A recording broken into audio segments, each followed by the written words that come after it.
The giant waterfall roared like a living thing. Doris and her friends never saw anything like it. Sparkles flickered and danced beneath the curtain.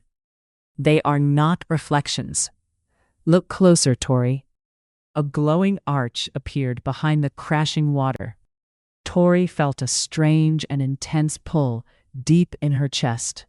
The moment she crossed, the roar vanished completely. She entered a magical land of glowing hills, caught between what was and new possibilities. In this place, there is no wrong decision or choice. And the world on the other side began to unfold.